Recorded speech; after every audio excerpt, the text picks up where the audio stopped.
Você já deve ter ouvido os termos socialista de iPhone ou esquerda caviar. São expressões usadas para apontar a hipocrisia de quem discursa de um jeito e vive de outro. E hoje em dia, não é raro encontrar esse tipo de figura que prega a igualdade e condena o capitalismo, ao mesmo tempo em que ostenta privilégios que, segundo sua ideologia, seriam símbolos de opressão e desigualdade. Mas, em meio a tantos autoproclamados socialistas segurando celulares com maçãzinhas mordidas ou saboreando iguarias elitistas, surge uma figura redentora, coerente com seus discursos, difícil de não simpatizar. José Alberto Mujica Cordano, ou simplesmente Pepe Mujica. O apelido Pepe, similar a Zé, em países que falam língua espanhola, caía muito bem para este homem que se transformou em um ícone da esquerda e que tinha um celular simples, daqueles sem a maçã na parte de trás, e uma dieta também sem caviar. Comia, inclusive, hortaliças do próprio quintal de uma casinha modesta numa chácara em Montevidéu, onde morava. Foi também numa casa simples que Mujica passou a infância. Perdeu o pai muito jovem e tornou-se florista para ajudar a mãe a pagar as contas. Estudou em escolas públicas precárias e superlotadas. Mesmo após ser eleito presidente do Uruguai, a simplicidade e o amor pelas plantas se manteve. Doava boa parte do seu salário e andava em um Fusca azul brasileiro, que, aliás, era o seu único patrimônio até a sua eleição em 2010, e ainda se recusou a morar no palacete oficial. E é por isso que, se existisse um ranking de popularidade de presidentes, talvez Pepe Mujica estaria no topo, conhecido como o presidente mais pobre do mundo, mas, quiçá, o mais rico em carisma e popularidade. Y mañana, como cualquier hijo de vecino, será un montón de gusano que se va. Em 2025, a história de Mujica teve seu fim. Mas mesmo depois de se despedir do poder e de, em 2025, se despedir também deste mundo, Mujica ainda carrega um tipo de admiração e autoridade que não se compra e não se simula.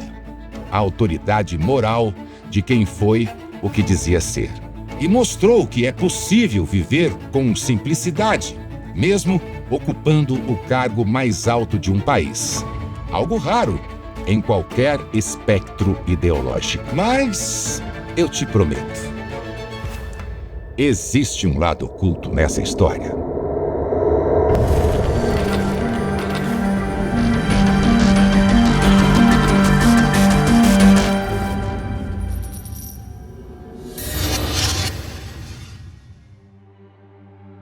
A veces lo malo es bueno.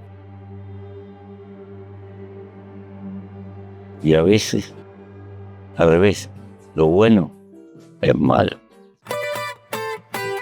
Nos anos 60, boa parte da América Latina fervilhava politicamente sob a influência da Revolução Cubana de 1959. O Uruguai também seguiu esse curso, e Mujica foi arrastado pela onda. Se no Brasil surgiriam grupos armados como o MR8 e a ALN, ambos inspirados em movimentos revolucionários latino-americanos, no Uruguai essa tendência se manifestou até de forma pioneira. Antes mesmo da instauração da ditadura no país, foi criado o Movimento de Libertação Nacional, Tupamaros, considerado um dos primeiros grupos guerrilheiros marxistas da América Latina após a Revolução Cubana. Os Tupamaros, à primeira vista, pareciam uma mistura inofensiva e utópica de Robin Hood com tartarugas ninja. É que eles se apresentavam como justiceiros modernos. Roubavam dos ricos para distribuir aos pobres. E para se deslocarem em segredo e evitarem a polícia, usavam os esgotos de Montevidéu. Com todo esse apelo de tartarugas ninja robin-hoodianas, conquistaram a simpatia popular e o jovem florista sonhador Mujica não só entraria para o grupo, como se tornaria um dos seus principais líderes. Foi assim também que ele conheceu Lucia Topolansky, companheira de militância, com quem se casaria muitos anos depois, e a chamaria de seu maior acerto. Mas nem tudo eram flores no jardim subterrâneo dos Tupamaros.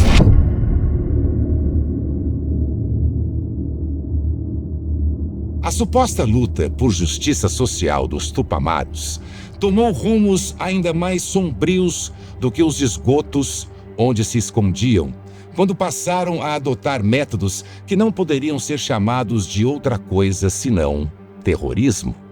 E ainda chegaram a matar até mesmo aqueles por quem diziam estar lutando. Entre os atos mais marcantes, poderíamos lembrar de explosões com dinamite, que vitimizaram civis inocentes, assaltos a bancos, sequestros políticos, como o de embaixadores americanos, inclusive de um brasileiro, que só foi libertado após torturantes 205 dias de cativeiro, onde recebia injeções contínuas que o mantinham debilitado entre o torpor e o delírio. 205 dias, sendo mantido como um zumbi por injeções para não reagir. Mas talvez o episódio mais sombrio dessa história seja o assassinato brutal de um trabalhador rural cujo único crime foi estar no lugar errado na hora errada.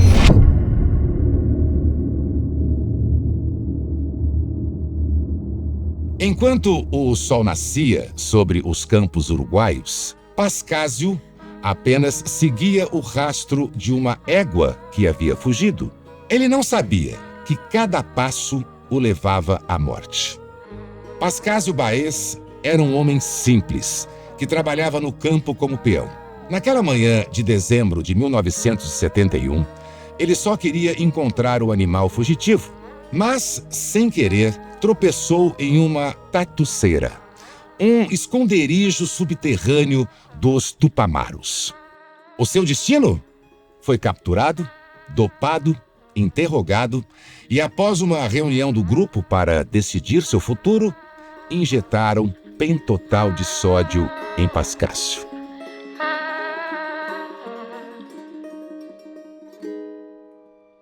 Sim, pentotal de sódio, conhecido como o soro da verdade, um barbitúrico de ação rápida, usado na medicina como anestésico geral. O pentotal também pode causar parada respiratória e cardíaca em doses elevadas. E foi exatamente assim que Pascásio morreu.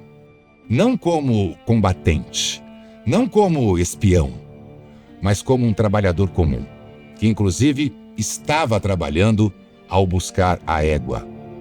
Morto por quem se dizia defensor dos trabalhadores. Houve debate entre os membros. Alguns sugeriram enviá-lo para Cuba. Outros até mantê-lo preso para sempre. Mas a decisão final foi matá-lo. Apenas porque Pascásio encontrou, sem querer, um esconderijo do grupo. Dizem que Mujica não participou do assassinato, porque estaria preso na época, por assaltos, sequestros, roubos de armamentos, atentados e outras ações armadas. Esquecem só de um detalhe. Mujica já havia fugido da prisão em setembro de 1971 e estava foragido, atuante, operando e liderando os Tupamaros, quando Pascásio foi assassinado. Além disso, Mujica nunca deixou de defender as ações dos Tupamaros. Mesmo depois de se tornar presidente, minimizou as ações do grupo dizendo ao jornal La Nación, abre aspas, "Nos chamam de guerrilha, mas éramos um movimento político com armas." Fecha aspas. E ainda chegou ao ponto de defender toda a violência cometida sem qualquer constrangimento, alegando que a violência no Uruguai era completamente justificada. E o assassinato de um inocente não era a primeira, nem seria a última história de destruição da vida de um civil pelos Tupamaros.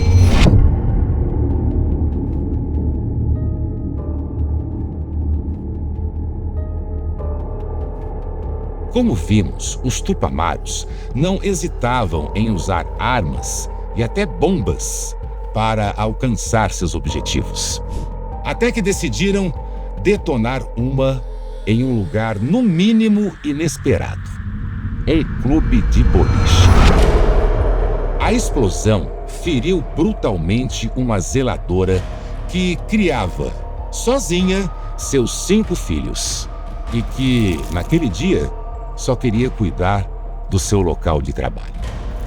Segundo o jornalista Leonardo Abercorn, autor do livro Herência Maldita, que se dedica a desmascarar os mitos da guerrilha, essa explosão fazia parte do chamado Plano Cacau, uma série de atentados com bombas em locais de diversão da burguesia, com o objetivo de aterrorizá-la. De fato, conseguiram gerar terror, embora até hoje muitos se recusem a chamar isso de terrorismo. E o terror não atingiu só a burguesia. Uma mulher simples, mãe de 5 filhos, que contavam só com ela para sobreviver, passou 8 meses hospitalizada. As crianças, ainda pequenas, tiveram que começar a trabalhar para se sustentarem. Hilária nunca se recuperou por completo. Além do trauma psicológico que carregaria pelo resto da vida, nunca mais conseguiu voltar a ter um emprego comum. E por uma ironia impressionante do destino, Hilária só sobreviveu por ter sido resgatada por Gustavo Zerbino, que morava próximo ao local e ouviu o som da explosão. E Gustavo Zerbino é o homem que, apenas 2 anos depois de resgatar e ajudar Hilária a sobreviver, seria conhecido mundialmente por ter sido resgatado e sobrevivido ao famoso desastre dos Andes, retratado nos filmes Vivos e Sociedade da Neve. Nas palavras de Zerbino, abre aspas, estava pegando fogo e ela gritava para mim, me tirem daqui, me tirem daqui. Puxei com toda a minha força. Deve ter sido alguns minutos, mas pareciam horas. Para tirá-la de debaixo da coluna, tive que praticamente arrancar a perna dela e desmembrar o quadril. Foi a coisa mais horrível que já fiz na vida. Foi horrível, mas pelo menos salvou a vida dela. Fecha aspas. E ainda nem chegamos na ação dos Tupamaros, que marcaria a história do Uruguai.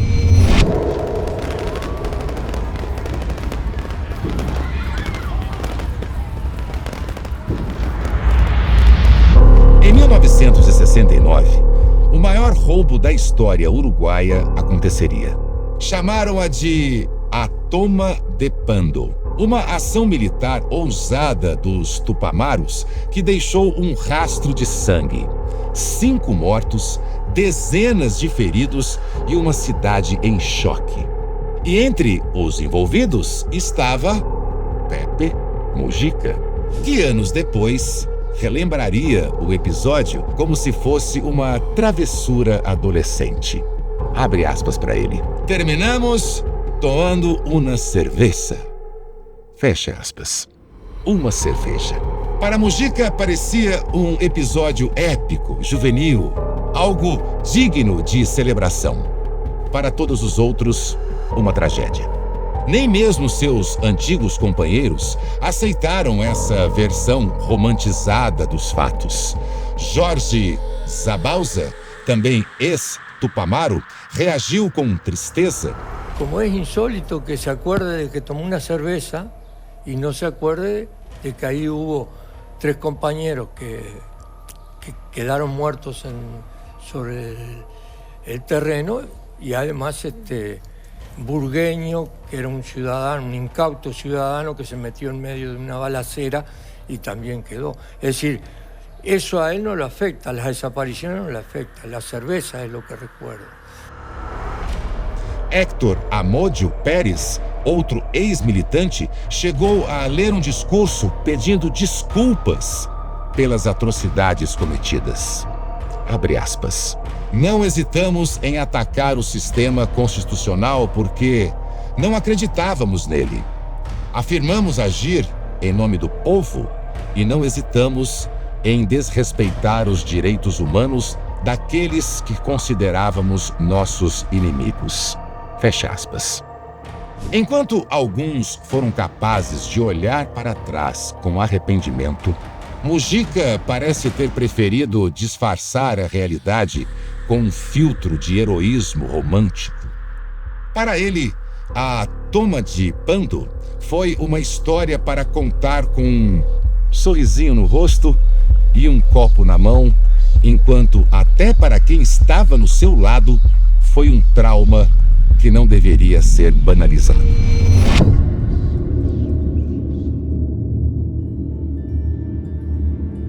Apesar da violência dos atentados e da destruição de vidas humanas, os Tupamaros ficaram mais conhecidos por sua fama de justiceiros armados, mesmo tendo condenado muitos inocentes a finais nada justos.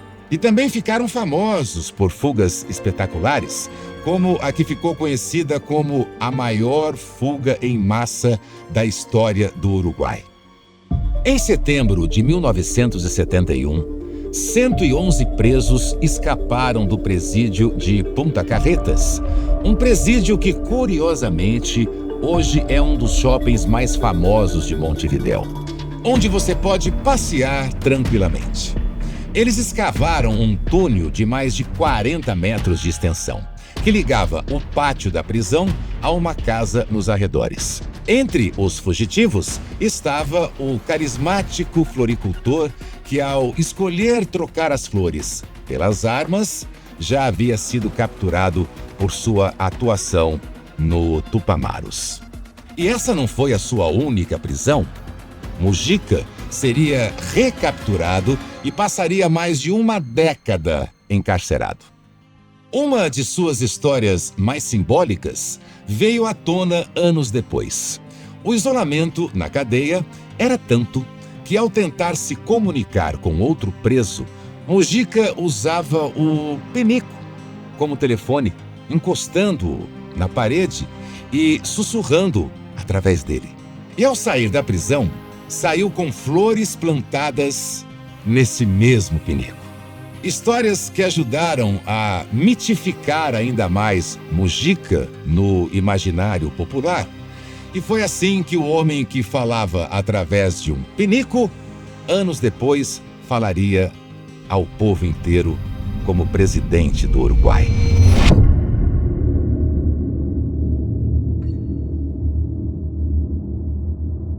Depois de roubos, bombardeios, sequestros, assassinatos e destruição da vida de inocentes, em 1985, uma anistia foi concedida aos Tupamaros.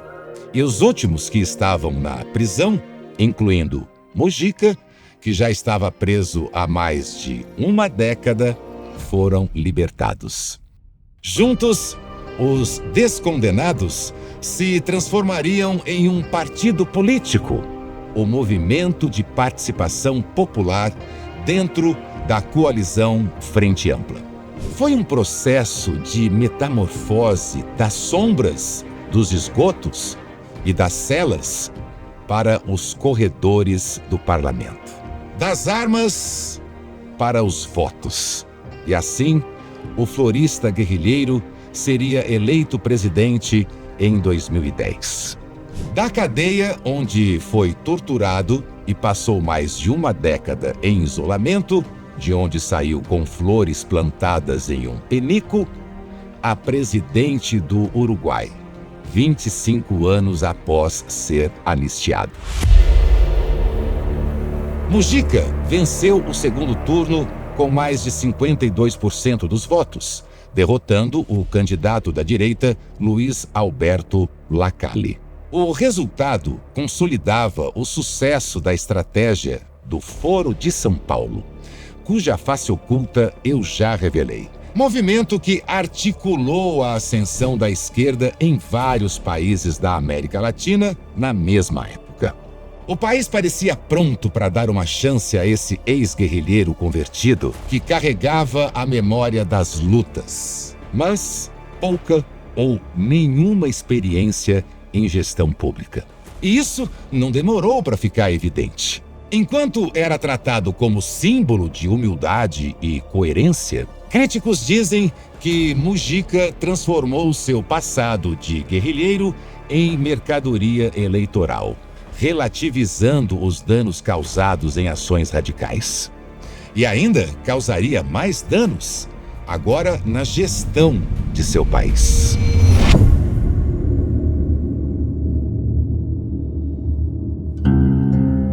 O mundo ama Mujica. Isso não sou eu que estou falando. Segundo o jornal La Nación, abre aspas, a The Economist elogiou o admiravelmente humilde Mujica. O La República o chamou de o Mandela sul-americano. E Barack Obama o descreveu como um líder ao longo de todo o hemisfério. Entre celebridades, movimentos e artistas, o fascínio por Pepe é ainda maior. Emir Kusturica começou a filmar um documentário sobre o último herói político. Uma ONG holandesa e professores da Universidade de Bremen o indicaram para o Prêmio Nobel da Paz.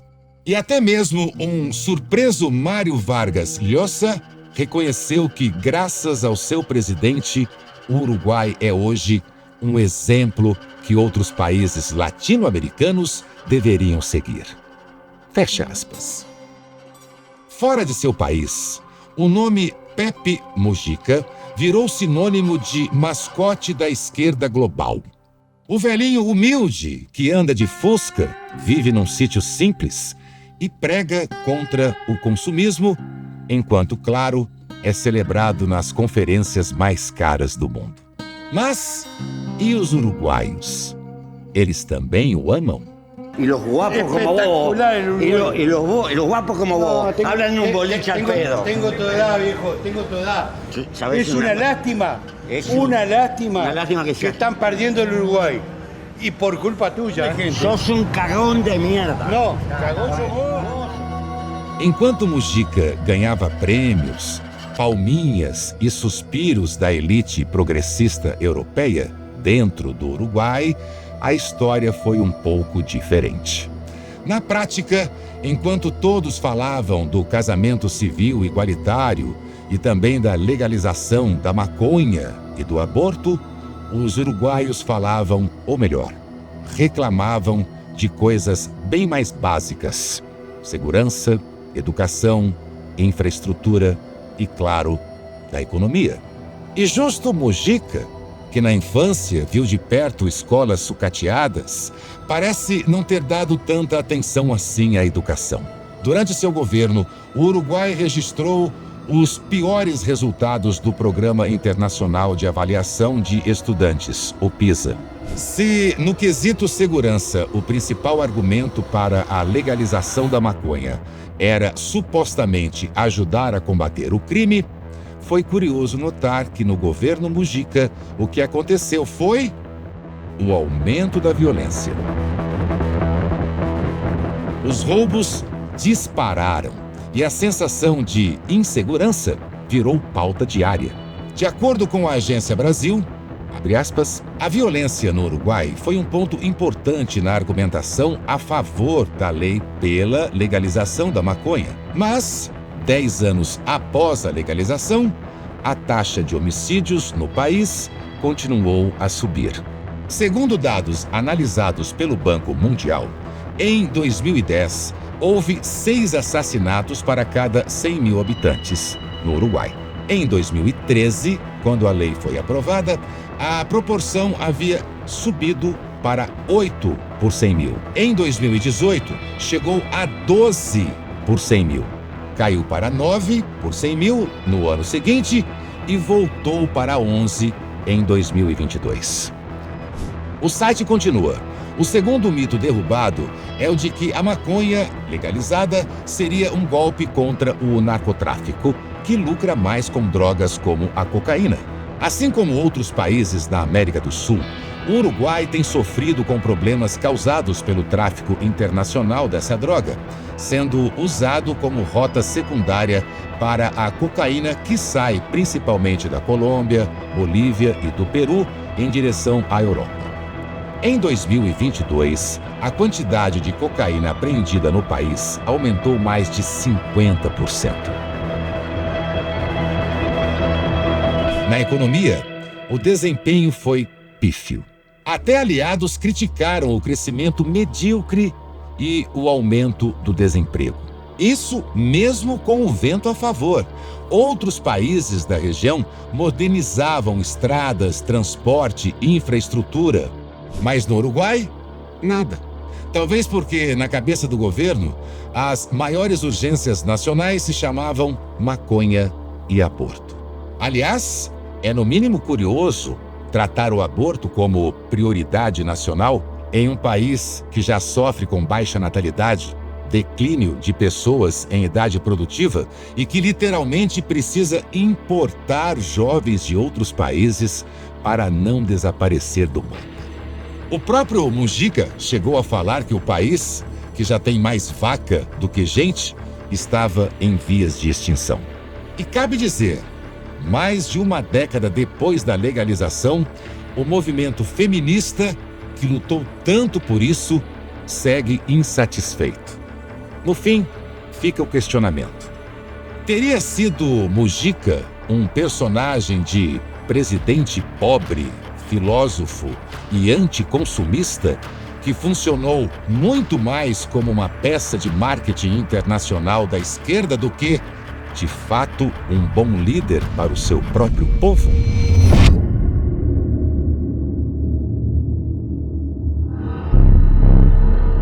Mujica, diferentemente de muitos políticos do seu espectro ideológico, nunca foi condenado pessoalmente por atos de sua administração. Mas isso não significa que o seu mandato tenha sido um mar de virtudes e transparência.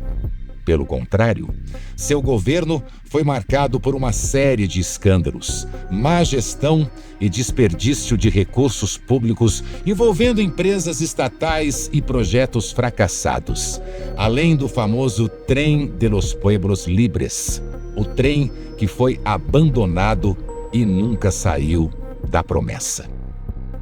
É bem verdade que, até onde se sabe, nenhuma dessas polêmicas envolveu Mujica como beneficiário direto, mas deixaram marcas profundas na economia e na reputação administrativa do seu governo. Mujica deixou o governo em 2015 sem tentar a reeleição, não por modéstia, mas porque a Constituição uruguaia não permite mandatos consecutivos. Também nem precisou se preocupar em eleger um sucessor. Bastou passar a faixa para seu aliado e velho companheiro de partido, Tabaré Vázquez, que já era o presidente antes de Mujica e reassumiu o poder como quem pega uma cadeira que, na prática, nunca deixou de ser sua. Assim, a Frente Ampla manteve o seu ciclo de poder num clássico revezamento da velha esquerda. Saiu do poder ostentando a fama internacional, enquanto seu país acumulava aumento da dívida pública, problemas de educação e infraestrutura e avanço do crime.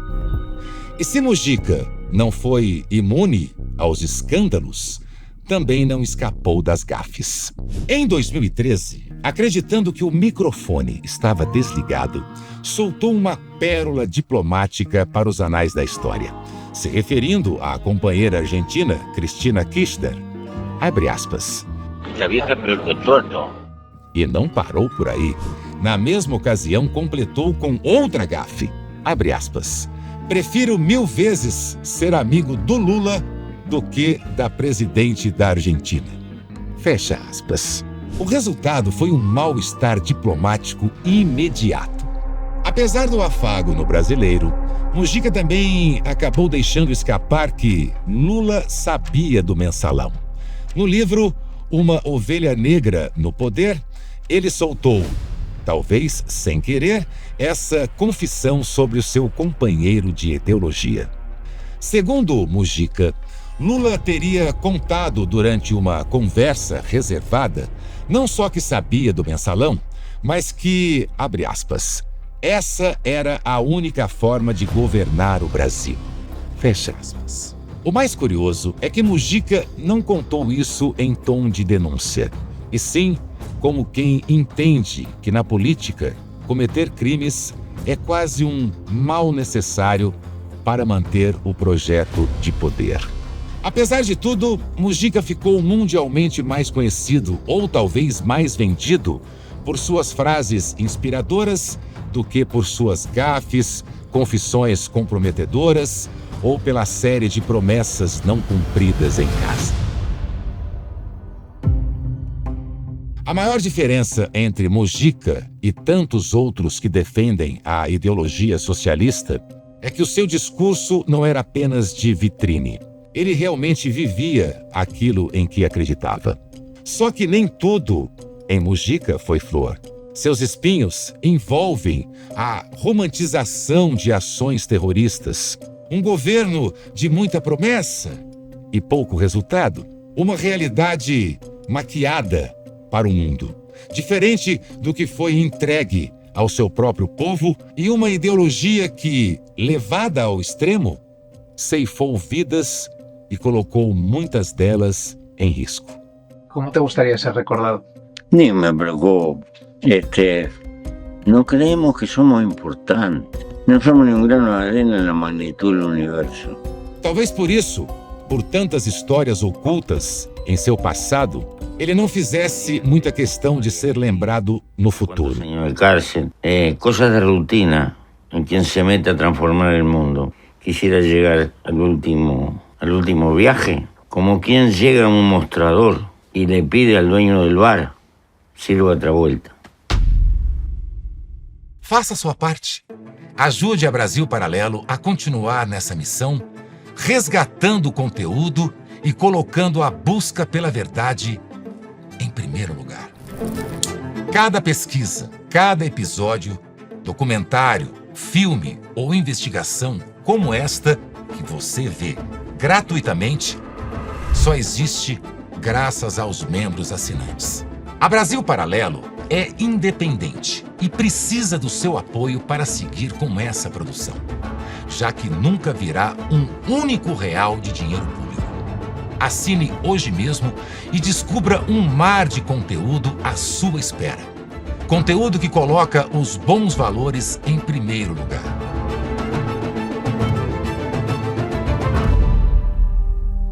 E se você acredita que mais pessoas merecem conhecer Pepe Mujica com profundidade para não esquecer as contradições dessa trajetória, compartilhe este episódio. E para aqueles que acham que os seus segredos estão enterrados em segurança, nas covas perdidas da história, tenham cuidado, pois existem 3 coisas que não podem ser escondidas por muito tempo: o sol, a lua e as faces ocultas, que eu vou revelar.